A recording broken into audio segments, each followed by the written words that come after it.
眼前看到的是一座巨大无比的封土堆，它是一座帝王陵。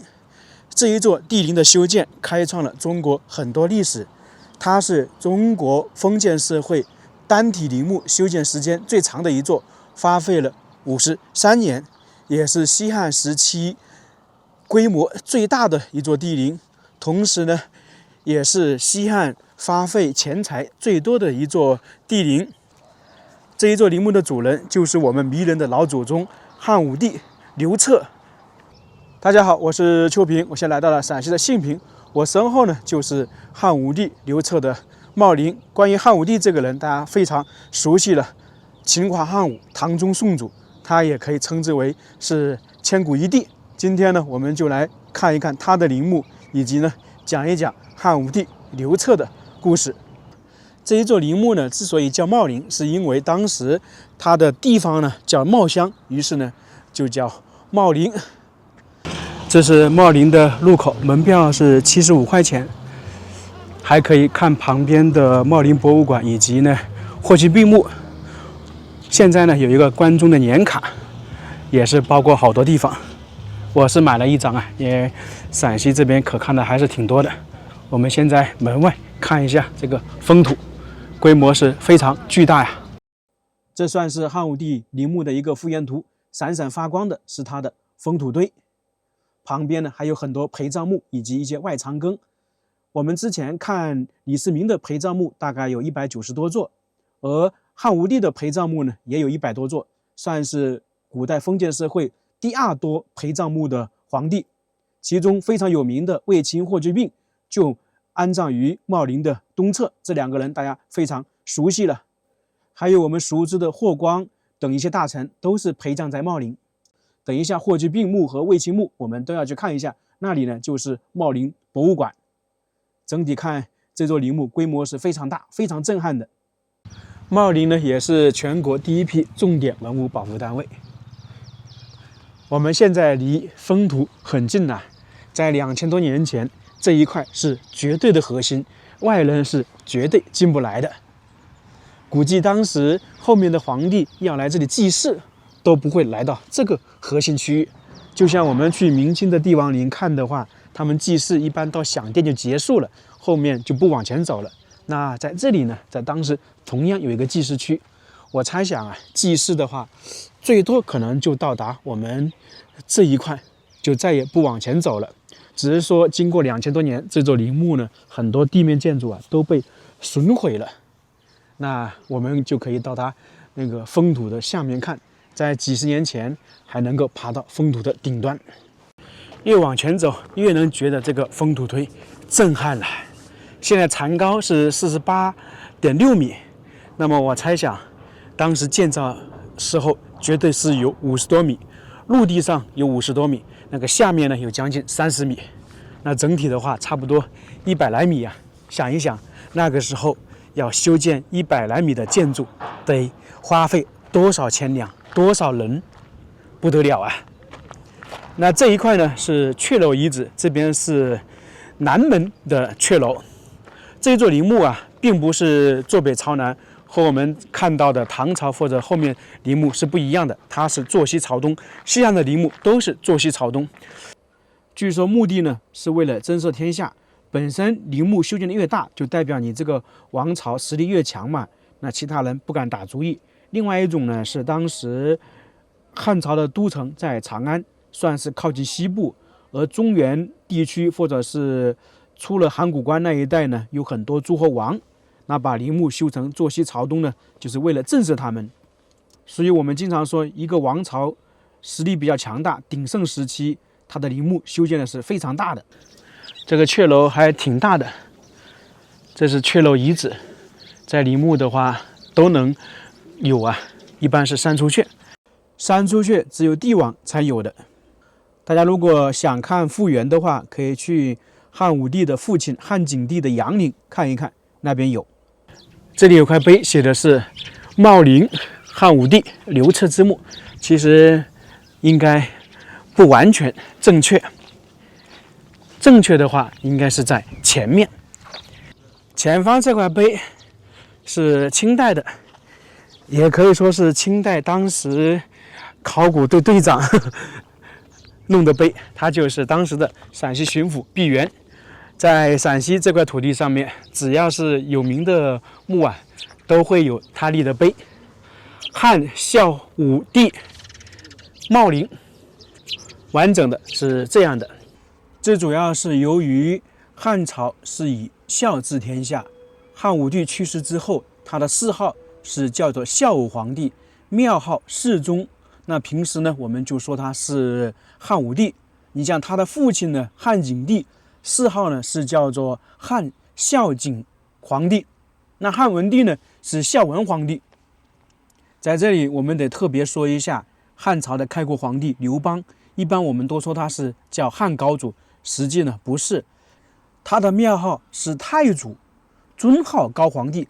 实际来讲的话，他是叫做汉太祖高皇帝，并不是我们说的汉高祖，只是说可能大家习惯说成汉高祖了。在这里啊，我们得说一句题外话，刚刚说了刘邦、汉文帝、汉景帝，还有汉武帝，大家发现没有？汉景帝是没有庙号的。那在汉朝那个时候，庙号是非常尊贵的，整个西汉只有4位皇帝有庙号，就是我们刚才说的刘邦、汉文帝、汉武帝，还加上一个汉宣帝，只有他们4个人有庙号。就是说，除非你有很大的功绩才会有庙号，要不然是没有的，包括汉景帝都没有。在这里面，汉文帝的历史地位是非常高，可以这样说，汉文帝的历史地位、历史评价是高到离谱，可以总结为学霸中的学神。后面历朝历代啊，都把汉文帝视作偶像，都想成为他那样的皇帝，包括千古一帝李世民啊，都想成为汉文帝那样的皇帝。下次我们再去汉文帝的陵墓看一看，详细讲一下他的故事。刚刚在航拍看到了封土，现在呢，我们在下面看到这个封土，50来米，确实是挺高的，现在都拦起来了。听说以前是可以上去的，现在也种植了好多树木，以前是没有啊，以前是光秃秃的。这种封土堆以前都是光秃秃的，没有树，可能是近几十年加了一些。这下面封土非常长啊，东侧长243米，南侧呢238米，就我们现在看到这个是230米，西侧呢也是243米，北侧呢240米。它这一块呢是有4条墓道，从而呢称之为雅字形。关于这个墓道啊，以前也是有规定的，帝王陵呢一般是4条墓道，然后呢如果是中字形就可能是诸侯，以及呢还有一些甲字形，反正一级一级往下降。这边茂密一点，我们往这边看就能够清晰一点了。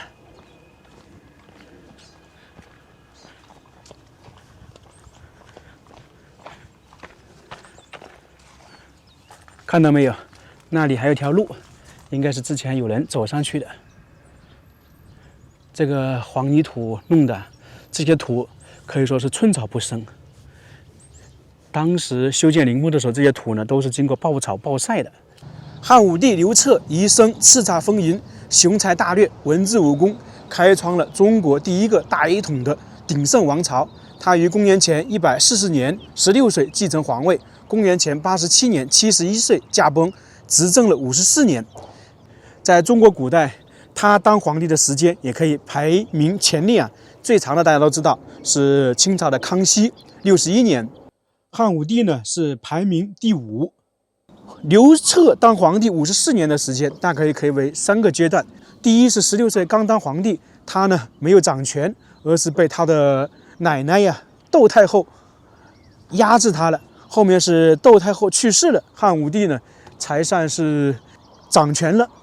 第二部分呢是汉武帝打击匈奴，后面呢就是晚年人呢变成昏庸，逼死自己的儿子，逼死自己的女儿，逼死自己的皇后，导致呢发生了一个大的巫蛊之祸，很多人死亡。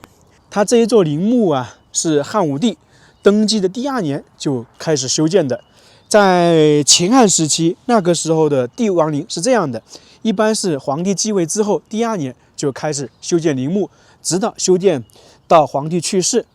你像秦始皇的陵墓大概是修了37年，这是因为修到秦始皇去世，那汉武帝也是一样的。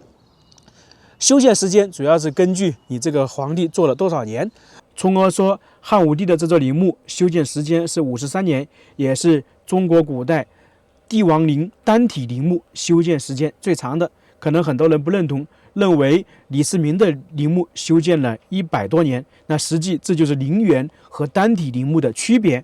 李世民那个107年是包括了后续陪葬墓、陵园配套工程不断扩建的总时长，并非核心单体陵墓。汉武帝呢是单体陵墓修建的这么长，如果包括后期的维修、陪葬墓、陵园，那肯定也不止53年。从而说，学术界普遍认为茂陵是单一帝陵墓体营建时间最长的。单一陵墓和陵园是有区别的。那这个汉武帝的茂陵啊，开创了很多个第一啊。它是西汉11位帝王陵中规模最大的一座，素有东方金字塔之称。当时呢有资料记载，汉朱陵节高12丈，方120步，为茂陵高14丈，方140步，说的是它的规模。随葬品最多，陵内不复容物，就是说这个陵墓里面的陪葬品多到已经没有地方放了。耗费资金最多，每年国家财政的1/3。陵邑最为繁华，住户人口27万。陵墓旁边呢有一个城市一样，这里就是茂陵邑。当时著名的董仲舒、司马相如都曾经居住在这里，相当于就是说有一个城市陪伴着汉武帝刘彻，等于是守陵人一样。而且这些人身份不一般呢，基本上是全国各个地方的豪强迁移过来的。这个陵邑制度是中国封建社会一个非常伟大的发明、伟大的创举，它是刘邦创建的。当时刘邦建立汉朝，尽管说是统一了，但是下面呢还是不稳定，包括到了汉文帝那个时期啊，都没有那么稳定。在全国呢还算是有很多豪强势力，那些呢算是门阀士族的雏形，以及呢我们说的明清类似或者说宋朝类似的那些乡绅士绅，在全国各个地很多地方。那刘邦呢为了说稳固他的统治啊，因为关中是他的大本营，于是呢他就在修陵墓的时候想出了一个办法，陵邑制度，就是把全国各个地方的那些豪强地主迁移到这个陵墓旁边城池里面来，这样的话就削弱那些豪强在地方的势力，全部弄到皇帝底下来了嘛。这个制度是不是一项很伟大的发明？那后面呢这些皇帝都遵循了，到了汉武帝更是如此，他是全面打击那个豪强啊。汉武帝这个人呢，不光是打击豪强，他从上到下全部等于是像剥削一样，所以这个人呢就搞得陵邑非常大，27万，基本上全国那些豪门都被他弄过来了。这一座陵园也是西汉规模最大，从葬坑呢有400余处，陵区呢最为宏阔，陪葬墓有100余座，是西汉帝陵之冠。我们沿着这个陵墓走一圈，汉武帝这座单体封土呢，算是整个陵墓的核心了。然后在它的东西两侧都有一些陪葬墓，因为它的陵墓是坐西朝东，那基本上那个陪葬墓呢，就是在东西两侧。我现在在西侧看。这里呢是差不多240米的长度啊，然后往这边看，远处呢有一个大的封土，那这就是茂陵的一座陪葬墓，叫做李夫人墓。可能大家对这个人不太熟悉啊，他是汉武帝后宫里面一个比较有名的夫人。这个人呢也比较聪明，在他去世之前，他不想见汉武帝，就是说他想把自己的美貌留给汉武帝印象当中。是不是很聪明啊？那么作为一个妃子，她的墓冢怎么会有这么大的？正常汉朝的陵墓都是皇后和皇帝有比较大的封土，这主要是由于这个人呢有一个比较出名的孙子啊，海昏侯刘贺，就是说他的孙子啊当上了皇帝，可惜啊他孙子不争气，当了20几天被废弃了。如果没有被废弃的话，整个西岸后面皇帝都是他的后代。这个海昏侯的墓我们之前也去过了。我们继续来看一下陵墓的剩下建筑。前方看到的是西门的阙楼遗址，它这个封土堆附近呢是有4个门，那这等于呢是最核心的地方。像以前我们经常说一个陵墓呢有外层、内层、皇层，那这一座陵墓其实也是一样的道理。这个模型图看的就比较明显了，在封土堆周边有一个围墙，然后外面呢还有一个围墙，这就是我们经常说的皇层和内层的区分。最中心的就等于是皇城，是汉武帝的封土，然后内层等于是皇后的封土以及那个李夫人那个墓种。像卫青、霍去病还有那些陵邑等于呢是在外层，大概是这么区分的，只是说我们对照这样讲。所以说古代陵墓也好，宫殿也好，它建筑都是有规定有等级的。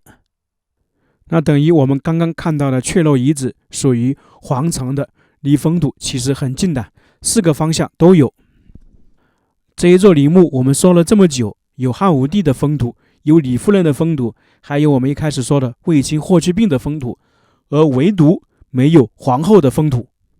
自古以来都是夫妻合葬，那皇帝呢是叫做帝后合葬。在汉朝的时候，一般呢是皇帝皇后葬在同一个陵园里面，但是呢是单独起那个封土堆，这就是同营不同学。你像刘邦一座封土，他的老婆吕后有一座封土，那汉文帝也是，汉文帝是江春大墓，然后呢他的媳妇皇后窦皇后是一座，而到了汉武帝这里啊，他是没有皇后的封土，等于是皇后没有葬在这里，只有吕夫人有一座封土。吕夫人还是当时有着不一样的身份，主要是由于汉武帝他的2任皇后下场都不是太好。第1任皇后呢就是金屋藏娇的那个陈阿娇，她是被废弃了，那被废弃就已经不是皇后，被废了她就没有资格以皇后的身份葬在这里。她大概最后是葬在窦皇那边，就是白鹿原霸陵那一附近。那第2任皇后是卫子夫，那大家都知道她最后呢是自杀了，当时可能差不多也是算是被废了吧，那也没有资格葬在这里。所以说这座陵墓呢是没有皇后陵的。汉武帝的陵墓和卫青的陵墓中间有一个大的空地啊，就是我们打圆圈的地方。按照正常来讲，这里呢应该是埋葬着皇后。正常来讲，在修建这座陵墓的时候，皇后的封土应该已经建好了，只不过后面由于巫蛊之祸啊，皇后被逼自杀，等于呢就跟废了一样，很有可能呢封土又被铲平了。我猜想可能是这样的。反正大概位置就是我们现在看到比较空旷的这一块。刚才我们简单的说了一下陵墓的地面建筑以及陵墓的故事，那么现在我们就来说一下这座封土下面，也就是地宫。它离地面大概是将近30米，有4条墓道。那最核心的肯定就是里面安葬刘彻的棺椁所在地。按照汉朝的规定来讲，皇帝去世之后肯定是要穿金缕衣，那这座地宫里面肯定是有的。它是以金丝把几千片玉片连接起来。金缕衣呢是汉代帝王最高等级脸服，也可以称之为蛟龙玉匣。另外地宫里面肯定是有黄章题凑的，它是把去了皮的柏木堆积成一个房子。题凑呢是当时最高等级的安葬方式，基本上只有皇帝才能使用，其他人想要使用的话必须皇帝批准。那这种安葬方式呢首见于《汉书·霍光传》，也就是说霍光呢是用的黄章题奏安葬的方式。当然了，这个是皇帝特许的，汉宣帝特许的。那现在呢有一些地方也出土了黄章题奏的安葬方式，特别是在江苏扬州啊，那一座墓呢保存完好。这个呢是广陵王刘旭的墓，这个人呢就是汉武帝的儿子。那他儿子都用这个皇城题奏，那汉武帝肯定也是用的这个方式的。你看这个皇城题奏内部是分为好多个区域的，最中间一般就是放置棺椁的地方，然后呢有回廊有房间，这个等于我们在其他地方看的耳室一样，存放东西的，比方说存放酒类的，存放书籍，存放钱财的，大概就是这样。这说的是皇城题奏，那实际里面还放了很多物品，金银财宝等等。那金饼马蹄金这一类肯定有的。还有呢，在这个陵区啊，出土了那个鎏金铜马，这是国宝中的国宝啊。那玉这一类的话，就肯定不用讲了。还出土了那个玉雕铺首，这些啊都是非常精美。这只是其中一部分，那肯定当时的话，这些东西是数不胜数，肯定还有比这些更精美的。这座陵墓既然有这么多陪葬品，它有没有被盗掘过呢？历史上是有资料记载明确被盗过，而且大规模的盗掘是有5次。最早的时候是汉武帝去世之后第4年，地宫陪葬的一些玉就出现在市场上售卖，被汉武帝的那个服侍人员认出，证实被盗。那大概到了20年之后，有采药人呢在山上的石室中发现那个时候的一些书籍，经确认呢这个是陵墓的陪葬品，又证明被盗了。规模最大的大概就是公元25年，赤眉军呢进入长安，他们就开始盗掘茂陵，不光是盗掘茂陵，西汉的其他陵墓呢也盗掘。有资料记载呢，当时说数十万士兵呢搬取茂陵的陪葬品珍宝数十日，而且呢还只是其中的一半不到。那到了第2年，赤眉军退出长安的时候，又再次盗掘茂陵，并对帝后陵破坏，包括西汉的很多陵墓就是在这个时候被破坏了。第3次大规模盗掘是东汉末年，董卓派吕布盗掘茂陵。还有就是到了唐末，黄巢起义进入长安，也是大规模盗掘茂陵，大量的金银玉器流失。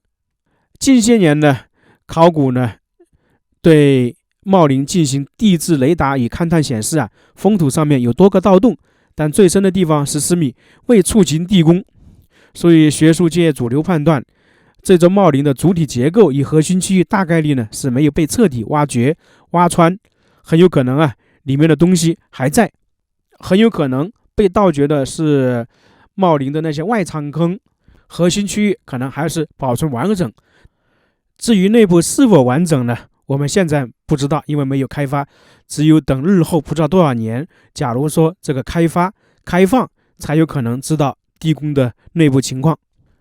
这一座陵墓我们大概就看完了。那现在呢，我们再来说一下汉武帝这个人，大概就总结一下他吧。他呢是第一个用儒家学说统一了中国思想文化的皇帝。从他开始呢，慢慢儒家思想呢就成为主流思想。另外呢，是第一个创办中央太学，为国家培养栋梁人才。他也是第一个开通西域和古丝绸之路，打开了中西方贸易大门的皇帝。他也是第一个大力拓展疆土，奠定了中国辽阔疆域的基础。他也是第一个实行盐铁官营专卖和财经制度改革，第一个启用皇帝年号纪元记载历史年代。他也是第一个开创用大型石雕表现战绩卓著的皇帝。在霍去病的墓前呢，就有很多石刻，很有可能呢，石像生就是从这个地方由来的。他也是第一个实行轮台招过，反省自己的过失的皇帝。因为他一生啊，基本算是都在打仗，到了晚年呢，整个国家有点是民不聊生。他当时发现这个事情之后，立马呢就下罪己诏，承认自己的错误。这个在中国历史上，皇帝这样承认自己的错误是很少的。汉武帝的功绩还是比较大的，只不过到了晚年，他变得有点昏庸，有点神经病，逼死了自己的儿子，逼死了自己的女儿，逼死了自己的皇后，发生了这个巫蛊之祸，很多人死亡。这可能就是他的遗憾吧。他到了后面也是有点后悔了，只不过已经无法挽回了。到了公元前87年2月12日，汉武帝刘彻正式下令刘弗陵为皇太子。第二天呢，立霍光为辅政大臣。2月14日，汉武帝刘彻驾崩。3月下葬于茂陵。谥号呢是孝武皇帝。那个时候还没有庙号，是到了汉宣帝时期，公元前72年，追刘彻的庙号为汉世宗。这就是汉武帝的陵墓以及汉武帝的故事。